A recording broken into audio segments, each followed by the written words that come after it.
Idaho voters could head into a major election year without a key resource they've relied on for decades.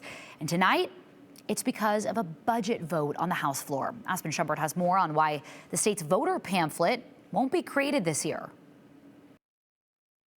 People want more information about what they're going to be voting on. A routine enhancement request for the Secretary of State's office to print and mail Idaho's voter pamphlet was rejected by the Idaho House. I didn't think that there would be really any controversy over it, but obviously it went a little differently than that today. The debate on the floor centered less on the pamphlet itself and more on budget equity, coming from the Joint Finance Appropriations Committee co-chair Josh Tanner. He was the one constitutional officer that did not take a cut.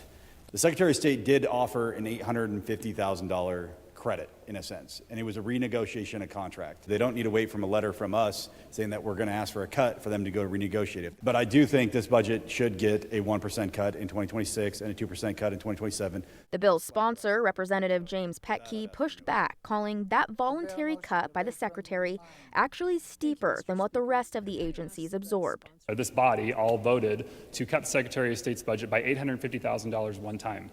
That is equal to 15% of their budget.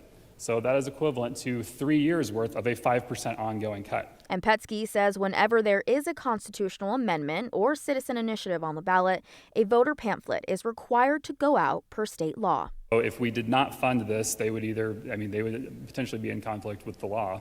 The voter pamphlet is a piece of information mailed out to all Idaho households before a general election, the only time constitutional amendments and citizen initiatives appear on the ballot. The last time we mailed out just over 800,000 copies of the voter pamphlet. It's a resource the state has funded consistently for all general elections with initiatives or amendments at least since 2002, according to the Secretary of State's website. Secretary McGrain says it's often the only place where voters will see a full initiative or all the information related to a constitutional amendment. The ballot doesn't actually contain all of the information. So the actual law being changed, the arguments for and against are not contained on the ballot. That's only in the voter pamphlet. He says without it, voters could walk into the polling place and see these questions for the very first time while trying to make an informed choice about how to vote. This year's pamphlet would have covered constitutional amendments already headed to voters, like making English the state's official language, as well as citizen-led initiatives on abortion and marijuana if they gather enough signatures by May. The challenge is we aren't going to feel it or hear any of the conversation now. It will be when we get to the November election where voters are looking for this information and we won't be able to provide it.